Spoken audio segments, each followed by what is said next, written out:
تعلیم کو ایک جیسا سسٹم لایا جائے اپنی لینگویج میں. آپ دیکھ لیں دنیا کے جتنے بھی ترقی پذیر ممالک ہیں, چین لے لیں, رشیا لے لیں, جرمن لے لیں, اور بہت سی کنٹریز کی میں آپ کو مثال دے سکتا ہوں, لیکن ان کی جو تعلیم ہے وہ اپنی زبان میں ہے.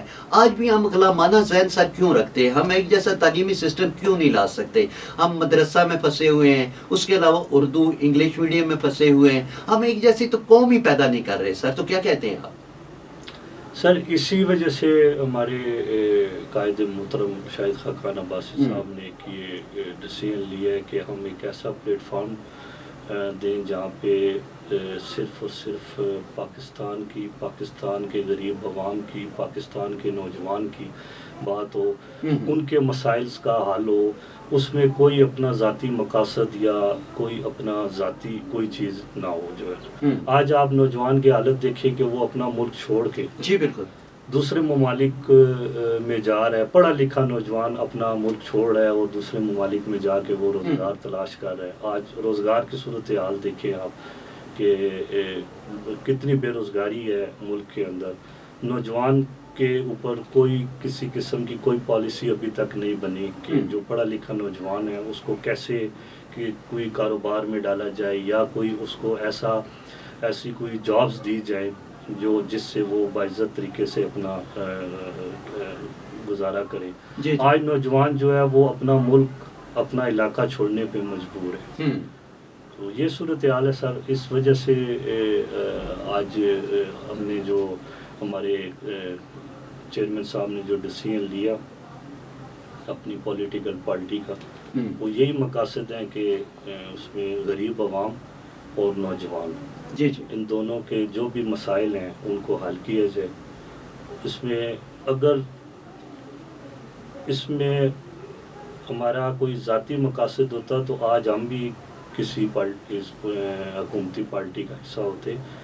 اس میں ٹوٹلی اگر ہماری جماعت کا اگر کوئی مقصد ہے تو وہ صرف اور صرف اپنا ملک پاکستان کو بہتر کرنا ہے, عوام پاکستان کو بہتر اور پاکستان کی آنے والی جو نئی جنریشن ہے ان کا مستقبل. بالکل ٹھیک کہا آپ نے. اچھا رائے صاحب مجھے یہ بتائیں کہ جہاں تک ہمیں دیکھنے کو مل رہا ہے کہ چاروں صوبوں میں آپ کی پارٹی گروتھ کر رہی ہے, لوگ جوک در جوک آپ میں شامل ہو رہے ہیں, لیکن کیا آپ کوئی ایسی پالیسی مرتب کر رہے ہیں جو آپ کی ذاتی جو اعلیٰ لیڈر ہے آپ کی, کوئی ایسی میٹنگز ایسا منشور آپ نے بنایا ہے جو واقعی عوام کی امنگوں کی عکاسی کرتا ہو؟ سر منشور ہمارا صرف اور صرف غریب عوام اور نوجوان ہیں ہمارے ملک پاکستان.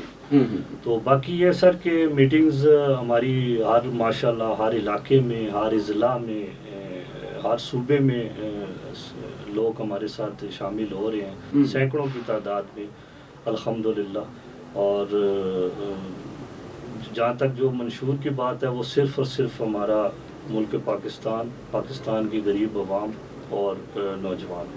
اچھا رائے صاحب ہمیں جو یہ سب جو باتیں ہیں سر یہ اپنا غیر مقاصد کی باتیں ہیں, منشور اور یہ چیزیں جو ہیں.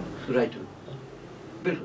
اچھا رائے صاحب ہمیں ایک چیز دیکھنے کو ملی ہے کہ عوام کے ساتھ آپ کا جو کنیکشن ہے وہ بڑا کم ہمیں نظر آ رہا ہے. کوئی ہمیں آپ کے جلسے جلوس یا اس طرح کی کوئی جو عوام کے ساتھ میٹنگز وغیرہ ہوں وہ نظر نہیں آتی, کیا وجہ ہے؟ سر جلسے جلوس کی جہاں تک بات ہے اس پہ بھی ہم یہ اتنا فوکس نہیں کرتے ہم سر, کیونکہ باقی ہماری عوام کے جو ساتھ ریلیشن ہے وہ بہت زیادہ ہمارا ریلیشن ہے. سارا دن ہمارے جو لوگ ہمارے ساتھ شامل ہو رہے ہیں وہ ہمارے سب لوگ ہمارے رابطے میں ہیں اور اللہ کے حکم سے وہ بڑی محنت کر رہے ہیں اپنی جماعت کے لیے.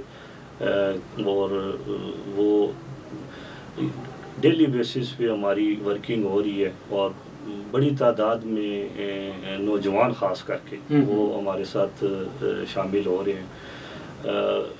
میں نے اضلاع کی بات کی, میں نے صوبوں کی بات کی, گلی محلوں سے قصبوں سے بھی لوگ ہمارے ساتھ بڑی تعداد میں ڈیلی بیسس پہ ہمارے ساتھ شامل ہو رہے ہیں اور لوگ بہت پر امید ہیں الحمدللہ. ہماری قیادت سے اور ہمارا جو پلیٹ فارم ہے یا ہماری جو پولیٹیکل جماعت ہے اس سے لوگ بہت پر امید الحمدللہ. اچھا رائے صاحب شروع میں آپ نے نظام کی بات کی, سسٹم کی بات کی, پاکستان میں تو آج دن تک فیئر اینڈ کلین الیکشن نہیں ہوئے، اور الیکشن یہاں کم ہوتے ہیں، سلیکشن زیادہ ہوتی ہے، تو آپ کیا امیدیں رکھتے ہیں کہ جب آپ الیکشن میں جائیں گے تو آپ کو کن کن باتوں کا سامنا ہوگا اور ان کو آپ کیسے فیس کریں گے؟ سر ہم جو ایکچوئل چیز ہے، جو عوام کی رائے ہے، جو عوام منتخب کو کرے گی وہی ہوگا. ہم اس پہ کوئی کسی کی مدد یا کسی کا کہ جو عوام کا رائے ہوگی اس پہ وہ لیکن رائے صاحب 2024 کے اگر ہم اس کو ایکسیپٹ کریں گے. دیکھیں رائے صاحب 2024 کے الیکشن آپ دیکھیں، عوام کی رائے کیا تھی اور ہوا کیا ہے. میرے خیال میں مجھے وضاحت میں جانے کی ضرورت نہیں، ابھی بھی ہم فارم 45 47 کے چکر میں پھنسے ہوئے ہیں. اور جس طرح یہ حکومت بنی آپ کے بھی سامنے ہے، پوری دنیا کو پتہ ہے کہ کیسے بنی اور کیسے بنائی گئی، تو پھر ایسی صورت میں کیا ہوگا؟ سر آپ کو پتہ ہے ساری اپنا پاکستان کو پتہ ہے کہ ہم ہماری جو پولیٹیکل جماعت ہے یا ہمارے جو چیئرمین صاحب ہیں شاہد خاقان عباسی صاحب، وہ اس نظام سے پہلے ہی ان سے علیحدہ تھے. ہم اس نظام کا کوئی حصہ نہیں ہے کسی قسم کا. جو موجودہ نظام ہے، جو موجودہ پولیٹیکل نظام ہے، ہم اس کا کوئی حصہ نہیں ہے.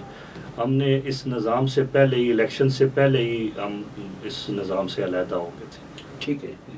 اچھا رائے صاحب، ایک اور بھی چیز خاص طور پہ ہمیں پاکستان میں دیکھنے کو ملتی ہے کہ وہی پارٹیاں کامیاب ہوتی ہیں جن کے پیچھے اسٹیبلشمنٹ کا ہاتھ ہوتا ہے.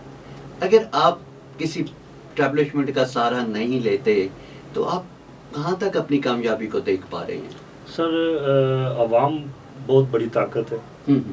انشاءاللہ العزیز وقت آنے پہ عوام جو ہے وہ اپنی رائے دے گی، اور وہ انشاءاللہ ہمیں صرف عوامی رائے کی ضرورت ہے. عوامی رائے جو ہے، جو عوام کا فیصلہ ہے وہی ہمیں ایکسیپٹ ہے سر. ہم اس کے علاوہ کوئی کسی کا سہارا، ہمارا سہارا صرف اب پاکستان کی اب غریب عوام ہے سر. ٹھیک ہو گیا. جی سر. اچھا، پاکستان کا نوجوان ہے، پاکستان کی غریب عوام سر. آپ کو اس پہ امیدیں ہیں، بالکل ٹھیک ہے آپ نے. اچھا ایسا مجھے ایک بات اور آپ یہ بتائیں سر کہ کوئی ایسی سیاسی پارٹی اور ہے جو نظریاتی طور پہ، ذہنی طور پہ آپ کے قریب ہو، آپ کے جو ایمز ہیں یا آپ کا جو منشور ہے ان کے ساتھ ملتا ہو، اور جب آپ الیکشن میں جائیں تو ان کے ساتھ آپ کا اتحاد ہو سکے؟ سر یہ بات ابھی فی الحال قبل وقت ہے، اس پہ کوئی رائے جو ہے وہ ہم نہیں دے سکتے. باقی سارے پولیٹیکلز پارٹیز جو ہیں وہ ہمارے ساتھ ہیں، ہمارے رابطے میں ہیں، ہمیں ملتے ہیں، سارا کام ہے. لیکن یہ قبل از وقت ہے کہ ہمارے ساتھ کوئی علاج کرے گا یا ہم کسی کے ساتھ علاج کریں گے، یہ فی الحال بات جو ہے وہ قبل از وقت ہوگی. ہم اپنی اپنا ایک پلیٹ فارم ہے، اس پہ ہم محنت کر رہے ہیں، اپنا پیغام لوگوں تک پہنچا رہے ہیں، گلی محلے میں، گھروں میں لوگوں کے جا کے، شہروں میں جا کے. تو ہم اپنا ایک پیغام دے رہے ہیں، اور الحمدللہ اللہ کا لاکھ لاکھ شکر ہے کہ بڑی تعداد میں نوجوان اور جو خاص کر کے جو پڑھا لکھا طبقہ ہے وہ ہمارے ساتھ شامل ہو رہے ہیں لوگ، اور الحمدللہ ہم بہت پر امید ہیں. ٹھیک ہو گیا. رائے صاحب، جہاں تک دیکھنے کو ہمیں نظر آتا ہے کہ پاکستان میں جو ہے نا وہ مفادات کی سیاست زیادہ رہ گئی ہے. ہر پارٹی اپنے مفادات کی جنگ لڑتی ہے، اپنے مفادات کا سوچتی ہے. لیکن سر کیا ایسا ممکن ہے ان فیوچر آپ دیکھ رہے ہیں کہ تمام پارٹیاں اپنے ذاتی مفادات سے نکل کر صرف پاکستان کی بہتری کے لیے سوچیں کہ پاکستان کو کیسے بہتر کیا جا سکتا ہے، پاکستانی عوام کو کیسے بہتر کیا جا سکتا ہے؟ پاکستان کو بہتر کرنے کا ایک ہی سلوشن ہے کہ ان کی جو بنیادی، میں آگے عرض کر چکا ہوں، جو بنیادی ان کی ضروریات ہیں. ملک میں کرپشن کس وجہ سے کہ جو انسان پاکستان میں نوجوان ہے یا کوئی بھی ایک متوسط انسان ہے یا کوئی سیلری پرسن ہے، وہ اپنی بنیادی ضروریات ہی پوری نہیں کر پا رہا. مہنگائی کا صورتحال آپ کے سامنے ہے کہ جس طرح میں نے آپ کو تعلیم کی مثال دی یا جس طرح میں نے آپ کو صحت کی مثال دی، اب آپ دیکھیں کہ جو یہ سیلری پرسنٹ ہیں یا مزدور لوگ ہیں یا جو بے روزگار ہیں، وہ ان چیزوں سے محروم ہیں. وہ جو میں نے آپ نے دیکھا ہے کہ وہ ایکول کوئی چیز بھی نہیں ہے. آپ کی تعلیم جو ہے وہ لاکھوں روپے پرائیویٹ سکولز کی جو فیسیں ہیں, لاکھوں روپے آپ دیکھیں کہ اگر آپ کسی پرائیویٹ ہاسپٹل میں جا رہے ہیں تو لاکھوں روپے آپ کا خرچہ ہو رہا ہے وہاں پہ, اور کسی کو کوئی احساس نہیں ہے, کسی کو کوئی اس طرف توجہ نہیں ہے. تو یہ بنیادی چیزیں جب یہ ایک عام آدمی کو ملیں گی تو ہر چیز خود بخود بہتری کی طرف جائے گی. رائے صاحب, ہمارے ہاں ایک یہ بھی روایت رہی ہے کہ کسی حکومت نے اپنا ٹینیور پورا نہیں کیا, موجودہ جو سیٹ اپ جا رہا ہے آپ اس کو کہاں تک دیکھتے ہیں کہ کہاں تک یہ چلے گا؟ سر یہ دیکھیں ابھی آدھا ٹینیور تو ان کا تقریباً گزر چکا ہے, تو یہ بھی قبل از وقت ہے بات کہ کوئی چیز واضح کوئی نہیں ہے, کوئی چیز بھی کہ اس پہ کوئی اوپینین دی جائے کہ یہ کیا ہوگا, کل کیا ہوتا ہے یہ کسی کو کچھ نہیں پتا سر. کچھ بھی ہو سکتا ہے, کچھ بھی ہو سکتا ہے سر. رائے صاحب, جس طرح میں چلیں ایک پارٹی کا نام نہیں لیتا, لیکن اس کو سیاسی انتقام کا نشانہ بنایا جا رہا ہے, اور 2024 کے الیکشن میں جلسے جلوس بھی نہیں کرنے دیے گئے, بے جا کیسز بنائے گئے, بہت کچھ ایسا ہمیں دیکھنے کو اب بھی مل رہا ہے. آپ کیا سمجھتے ہیں, اس روش کو ختم ہونا چاہیے؟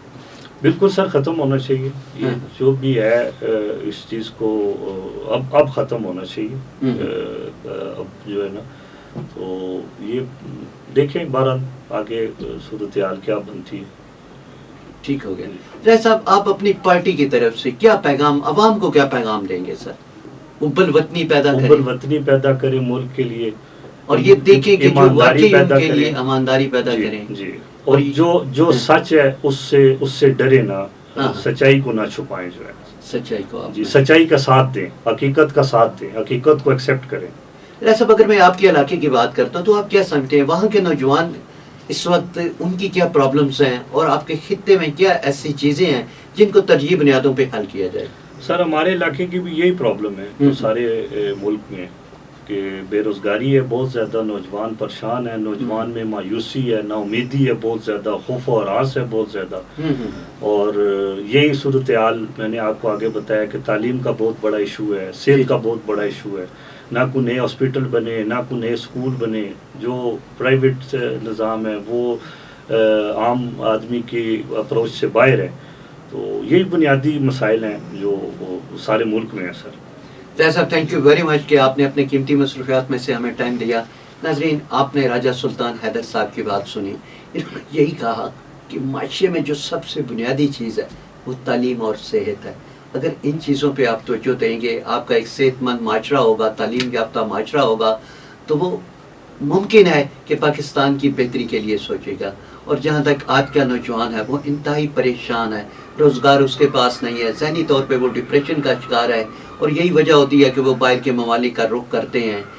اور خاص طور پہ انہوں نے یہی کہا ہے کہ ہمیں اپنے زیادتی جو مفادات ہیں, جتنی بھی ہماری سیاسی جماعتیں ہیں, اپنے مفادات سے نکل کر ہمیں پاکستان کی بہتری کے لیے سوچنا چاہیے, پاکستان کے نوجوان کے لیے سوچنا چاہیے, پاکستان کی عوام کے لیے سوچنا چاہیے.